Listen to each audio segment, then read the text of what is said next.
Avec Sarah, nous nous sommes rencontrés sur le hameau de Prakoustal au sein de l'association Graines de Fourmis qui avait accueilli mon projet de distillerie d'alcool. Et ça fait aujourd'hui 3 ans que nous avons quitté ce lieu pour redémarrer une nouvelle aventure sur Besse-et-Esparon en fait. On a été accueillis par la commune de Besse-et-Esparon dans ses locaux des ateliers relais.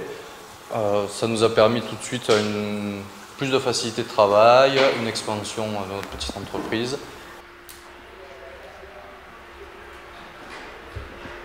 Une distillerie, c'est clairement un endroit où on transforme des matières pour en faire soit des alcools, soit des huiles essentielles, des eaux florales.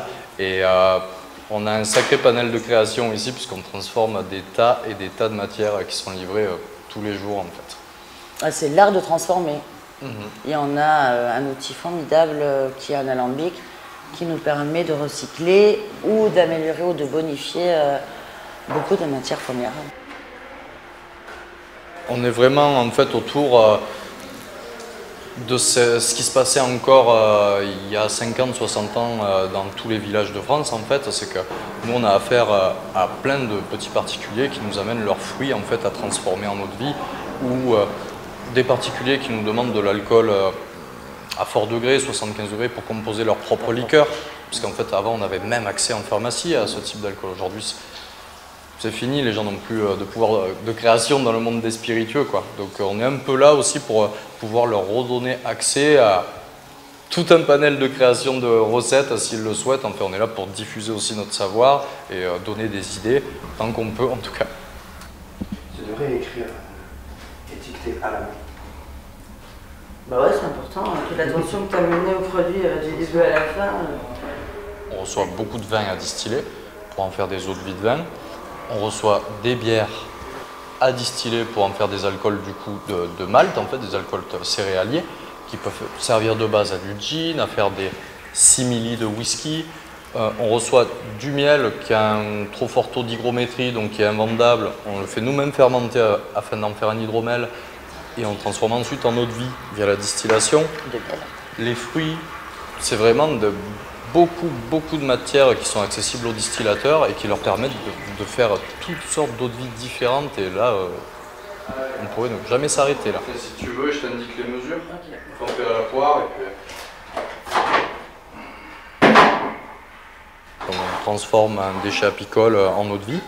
Une eau de vie qui a une certaine qualité tout de même et qui a une forte personnalité, on va dire.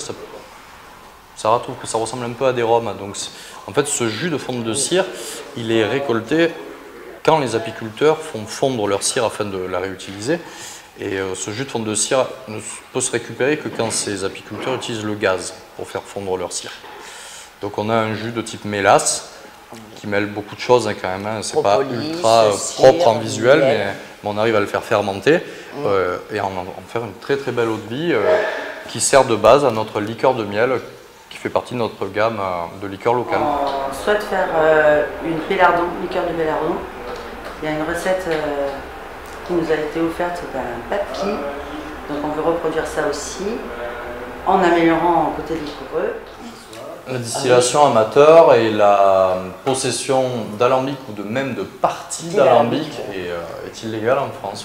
Alors que des pays voisins autorisent la distillation amateur familiale déjà depuis un certain nombre de générations. Donc je pense à l'Espagne, le Portugal. Cet alambic d'ailleurs vient du Portugal. On peut trouver ça dans la rue au Portugal et partir avec. Voilà. Ici, tout doit être accompagné d'un document administratif d'accompagnement. Chaque chose ici doit être accompagnée d'un document administratif d'accompagnement. Voilà. Donc ça fait frémir beaucoup de gens en fait dans les montages de dossiers. Oui. Bon, on en a aidé plus d'un à relativiser. Alors cette pièce avec les tonneaux, en fait, c'est le chai de vieillissement. C'est là que nos eaux de vie maturent.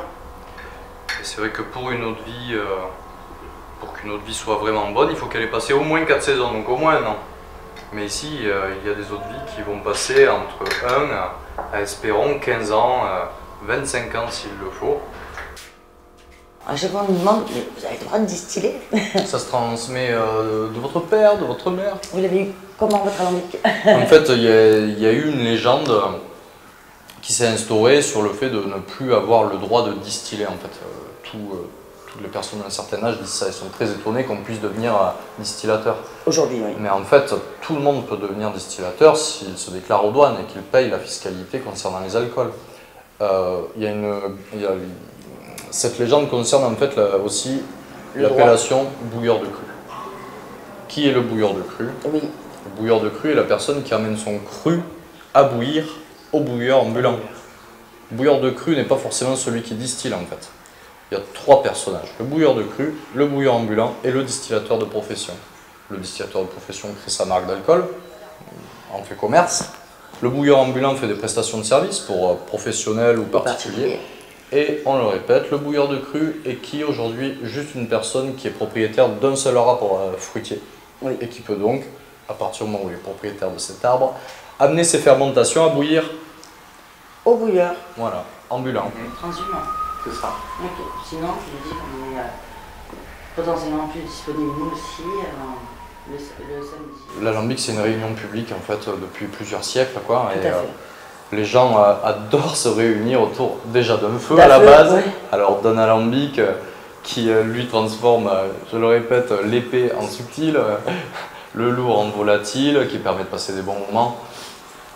Puis l'alambic, il ne faut pas oublier toute la tradition alchimique qu'il y a autour d'un alambic. C'est quand même une manière de transformer la matière qui est un peu hors du commun. C'est vrai que c'est de se réunir, d'échanger, c'est un temps aussi de contemplation, c'est un temps de pause, un temps de réflexion. Et ce temps est important pour pouvoir avancer. Comme tu dis, contempler, profiter, lire, chanter, danser. Ou se rencontrer.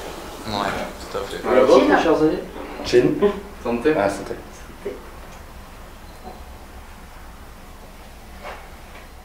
C'est pas bon signe ça. Il n'a plus l'habitude. Coupé.